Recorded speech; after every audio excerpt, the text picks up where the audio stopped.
that the Election Commission is trying to hide? Why is it not making the logical discrepancy list public?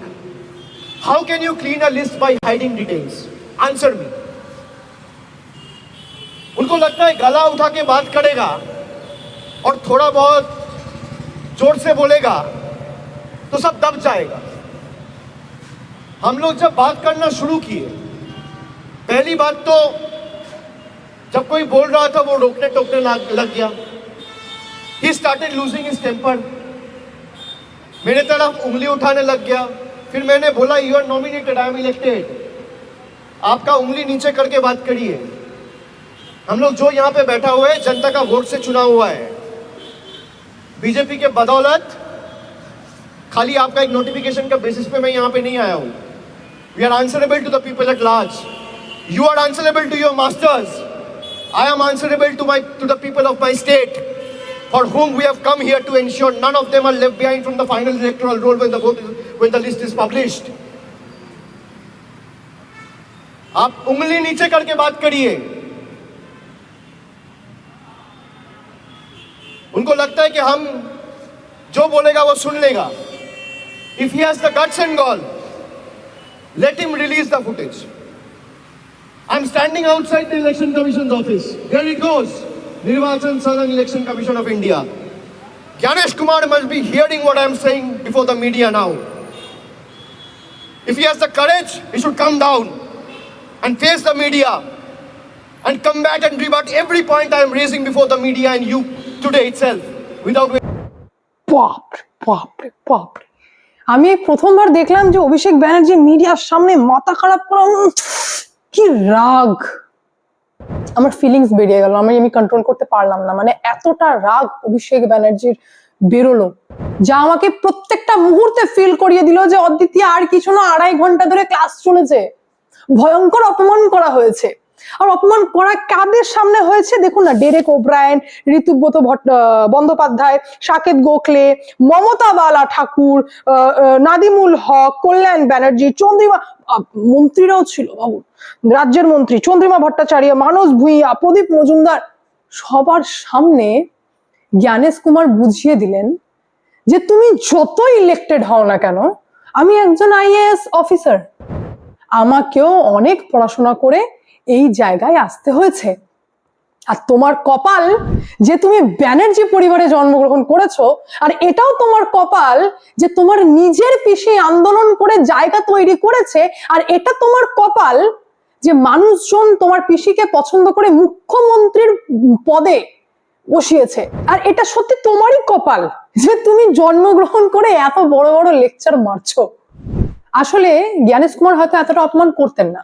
Abhishek Banerjee আপা হারিয়ে ফেলেছিলেন, আর কার সামনে কথা বলছিলেন তিনি ভুলে গেছিলেন। তিনি ভেতরে ঢুকে জ্ঞানেশ কুমারকে বলেছেন বিজেপির দালাল, বিজেপির দালাল। আর এই কথা আর কেউ না, অভিষেক ব্যানার্জির সঙ্গে যারা যারা ছিলেন তাদের মধ্যেই একজন জানিয়ে দিয়েছেন যে অভিষেক ব্যানার্জি এত বড় কথা বলে ফেলেছেন। বলার পর জ্ঞানেশ কুমার বলেছেন যে এই বিষয়ে, এই যে মৃত্যুকে নিয়ে আমাদের সামনে যে এত বড় কথা বলা হচ্ছে, এই বিষয়ে আমি কিন্তু জানি, আমার হাত যে রক্ত লেগে আছে হাতে, আর এটাকে নিয়ে তোমরা যে প্রচার করে বেড়াচ্ছ, এই বিষয়টাও আমরা খুব ভালো করে জানি। মানে ভাবুন যে একজন নির্বাচন কমিশন কতটা ইরিটেট হলে এই কথা বলেন যে আমি কিন্তু ভাই জানি, জানার পরেও তোমাকে এখানে যে অ্যালাউ করে সহ্য করছি, এটাই বিরাট বড় কপাল তোমার, সত্যি তোমার কপাল, কারণ তুমি মমতা ব্যানার্জির ভাইপো। আদারওয়াইজ তো মানে বুঝতেই পারছেন নির্বাচন কমিশন কি ঠেকা লেগেছে নাকি অভিষেক ব্যানার্জিকে? ঠেকা লাগেনি। কিন্তু অভিষেক ব্যানার্জির ঘুরে আসার পর, অত রাগ দেখানোর পর জাতীয় নির্বাচন কমিশনের দিক থেকেও বড় বিবৃতি জারি করা হলো। প্রথমে তো ক্লিয়ার করে দেওয়া হলো যে কোনো বিএলএ অ্যালাউ হবে না হিয়ারিং এ, কোনো বিজ্ঞপ্তিও দেব না, বিকজ আমি তোমাকে ভয় পাই না, তোমার ওই চিনে চুটো লেকচারের জন্য আমাকে বিজ্ঞপ্তি দিতে হবে না।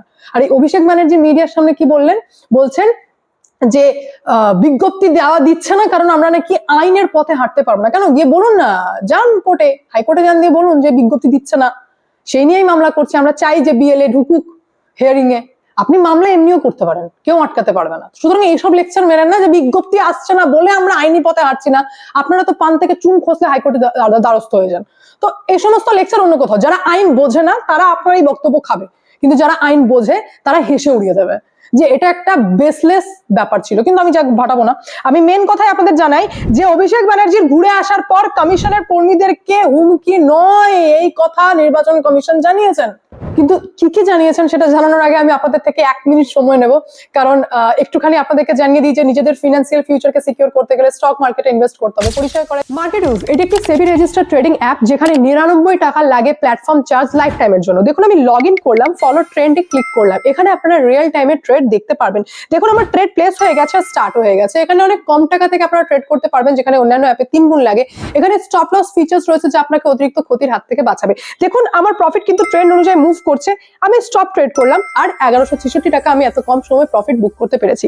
মার্কেট রোল আপনাকে ফ্রি রিকমেন্ডেশন দেয়, যার মাধ্যমে লোকে ডিসেম্বর মাসে একদিনে 8,606 টাকা, জুন মাসে 70,468 টাকা, জুলাই মাসে 59,696 টাকা, অক্টোবর মাসে 58,207 টাকা প্রফিট বুক করতে পেরেছে, যার কোনো কমিশন লাগে না। এখানে আপনারা ট্রেড করতে পারবেন সকাল 9টা থেকে রাত্রি 12টা পর্যন্ত। এখনো পর্যন্ত মার্কেট রোল 20 লক্ষের বেশি মানুষ ব্যবহার করে ফেলেছে। লিংক আমি কমেন্টে ডেসক্রিপশন বক্সে পিন করে দিয়েছি, সুতরাং ট্রেড করুন, নিজের দায়িত্ব করুন। চলুন ভিডিওতে ফেরা যাক। তাহলে অভিষেক ব্যানার্জি দিল্লি থেকে ঘুরে আসার পর এবার জাতীয় নির্বাচন কমিশনের দিক থেকে বিবৃতি জারি করা হয়েছে। জারি করে বলা হয়েছে যে যারা নির্বাচনী কাজের সঙ্গে যুক্ত রয়েছেন, অর্থাৎ ইআরও, এইআরও এবং বিএলও দেরকে কোনোভাবে যেন হুমকি চুমকি না দেওয়া হয়, প্রথম। দ্বিতীয় হচ্ছে ওনারা যে সাম্মানিক পাবেন, অর্থাৎ যে টাকাটা বকেয়া রয়েছে রাজ্য দিচ্ছে না বিএলও দেরকে, এইআরও দেরকে, ইআরও দেরকে, তাদের টাকা মিটিয়ে দিতে হবে। মানে অভিষেক ব্যানার্জি গিয়ে টাকা মেটানোর ব্যাপারটা ফাইনাল করে এসেছেন। তো অভিষেক ব্যানার্জিকে জাতীয় নির্বাচন কমিশন বলছেন টাকাটা ভাই মিটিয়ে দাও। থার্ড বলেছেন যে বহুতলে বুথ কেন্দ্র হবেই হবে, কিছু করতে পারবো না, বুথ কেন্দ্র আমরা করবোই। আর ফাইনাল যে কেউ যদি আইনকে হাতে তুলে নেয় তাহলে তার বিরুদ্ধে কমিশন কড়া থেকে কড়া পদক্ষেপ নেবে। তাহলে বেসিক্যালি অভিষেক ব্যানার্জি গিয়ে থ্রেট খেয়ে এসেছেন এবং নিয়ে এসেছেন যে ভাই আমাদেরকে এবার সঠিকভাবে চলতে হবে, কারণ জাতীয় নির্বাচন কমিশন বুঝে গেছেন যে আমরা পুরো এসআইআর প্রসেসটাকে রাজনীতি মাঝখানে বলে পুরো ব্যাপারটাকে বানচাল করার চেষ্টা করছি, যেটা হয়তো আর করা যাবে না। এমনই পদক্ষেপ নেওয়া হয়েছে। কিন্তু রাজ্য থেমে থাকেনি, সরকার থেমে থাকেনি, আর সরকারের দালাল পুলিশ থেমে থাকেনি। আমি বলতে বাধ্য হচ্ছি, আমার হাসি লাগছে যে পুলিশ মাঝে মধ্যে আইন ভুলে যায়, এবং আইন ভুলে গিয়ে পুলিশ নির্বাচন কমিশনের বিরুদ্ধে এফআইআর গ্রহণ করে নিয়েছেন। আই রিপিট, এফআইআর পুলিশ নির্বাচন কমিশনের বিরুদ্ধে গ্রহণ করে নিয়েছেন। কার কার বিরুদ্ধে? এক হচ্ছেন সিইও, অর্থাৎ রাজ্যের নির্বাচনী আধিকারিক যিনি রয়েছেন মনোজ কুমার আগরওয়াল, আর ইসিআই অর্থাৎ জাতীয় নির্বাচন কমিশন যিনি রয়েছেন জ্ঞানেশ কুমার, ওনাদের বিরুদ্ধে পুলিশ এফআইআর গ্রহণ করে নিয়েছেন। গ্রহণ করাটাই গলার কাঁটা হয়ে দাঁড়ালো, কারণ এবার জাতীয় নির্বাচন কমিশন এটাও জানিয়ে দিয়েছেন যে যে পুলিশ আধিকারিক আমাদের বিরুদ্ধে এফআইআর গ্রহণ করেছে তার বিরুদ্ধে কড়া থেকে কড়া পদক্ষেপ নেওয়া হবে, ডিসিপ্লিনারি অ্যাকশন হবে। এফআইআর তো খারিজ হবেই হবে। এইবার দেখবো পুলিশ দালালি করেছে, অর্থাৎ তৃণমূল কংগ্রেসের হয়ে কাজ করেছে নাকি সঠিক কাজ করেছে। অ্যালিগেশনস কি রয়েছে? অ্যালিগেশনস রয়েছে যে পুরুলিয়ার 82 বছরের দুর্জন মাঝি, যার ছেলে বলছেন আমার বাবা এসআইআর এর চাপে মরে গেলেন। হাওড়ার 64 বছরের আলী শেখ, পূর্ব মেদিনীপুরের বিমল শেখ, ভাবুন এনারা নাকি এসআইআর এর প্রেসারে মরে গেলেন। তো এই মরে যাওয়ার জন্য যে কোনো ব্যক্তি গিয়ে জাতীয় নির্বাচন কমিশনের বিরুদ্ধে এফআইআর করে দিলেন, আর পুলিশ এফআইআর গ্রহণ করে নিলেন। ভাই আমি সিম্পল ভাবে আপনাদেরকে জানিয়ে দিই যে বিয়ন্ড দ্য জুরিসডিকশন কাজ করে ফেলেছে পুলিশ। যেটা এবার নির্বাচন কমিশন বলেছেন যে খারিজ তো এফআইআর হবেই, আমরা প্রোটোকল দেখবো যে পুলিশ দালালি করেছে নাকি আইন অনুযায়ী কাজ করেছে। এবার আইন কি বলে? আইন বলে লোকায়ুক্ত অ্যাক্ট 2013 অনুযায়ী যে কোনো উচ্চপদস্থ আধিকারিকের বিরুদ্ধে এফআইআর করা যায়, কিন্তু বাট তার একটা সঠিক প্রমাণ থাকতে হবে। কারণ মামলাটি যখন পুলিশের কাছে যাবে, পুলিশের এখতিয়ার নেই কোনো উচ্চপদস্থ আধিকারিকের বিরুদ্ধে, অন ডিউটি থাকা আধিকারিকের বিরুদ্ধে এফআইআর গ্রহণ করার। তাকে সেই মামলাটি সঙ্গে সঙ্গে লোকায়ুক্তে ফরওয়ার্ড করতে হবে। সেখানে প্রাইমারি ইনভেস্টিগেশন হবে। প্রাইমারি ইনভেস্টিগেশনের পর যখন একটি প্রমাণ পাওয়া যাবে বা গ্রাউন্ড দেখা হবে, যে গ্র্যাভিটি দেখা হবে যে হ্যাঁ কিছু মেবি করাপশন রয়েছে বা মেবি কিছু করেছেন, তো সেক্ষেত্রে নোটিশ জারি করা হবে সেই আধিকারিককে, এবং নোটিশটি হবে 7 থেকে 10 দিনের, প্রায় সেটা মামলা অনুযায়ী ভ্যারি করতে পারে। অর্থাৎ একজন আধিকারিককে, অন ডিউটি কর্তাকে পর্যাপ্ত সময় দেওয়া হবে বিষয়টাকে এক্সপ্লেন করার জন্য। তারপর না এফআইআর। যখন লোকায়ুক্ত পারমিশন দেবে পুলিশকে যে হ্যাঁ এবার ওই আধিকারিকের বিরুদ্ধে তুমি এফআইআর নিতে পারো, কারণ আমরা মামলার গ্র্যাভিটি পেয়েছি, বুঝতে পেরেছি, তখন পুলিশ এফআইআর গ্রহণ করতে পারবে। তো আপনাদের কি মনে হয় দালালি হয়েছে নাকি প্রোটোকল ফলো হয়েছে? সেটা নির্বাচন কমিশন জানেন যে পুলিশ কি করেছে, আর তারপর কড়া ভাষায় সোশ্যাল মিডিয়াতে পোস্ট করেছেন মনোজ কুমার আগরওয়াল, কাদের জন্য? সাধারণ মানুষকে বুঝিয়েছেন আর মুখোশ খুলেছেন যে দেখুন এদের কাজ কি। এরা আমাদেরকে মানে না, তো সাধারণ মানুষকে তো মানতেই পারে না। আমরা জানি যার জন্য পশ্চিমবঙ্গে আগামী যে 2026-এর ইলেকশন হতে চলেছে তা তো কড়াভাবে হবেই, কিন্তু তার আগে পরিষ্কার ভাবে বলে দিয়েছেন, অর্থাৎ বলতে পারেন যে সিইও কার্যালয়ের দিক থেকে জানিয়ে দেওয়া হয়েছে উদ্দেশ্য প্রণোদিত ভাবে এই আধিকারিকদের ওপর চাপ তৈরি করার চেষ্টা চলছে। যারা সাংবিধানিক দায়িত্বে এসআইআর এর কাজ চালাচ্ছে তাদেরকে ভয় দেখিয়ে ইন্টেনশনালি এসআইআর কে বানচাল করার চেষ্টা করছে।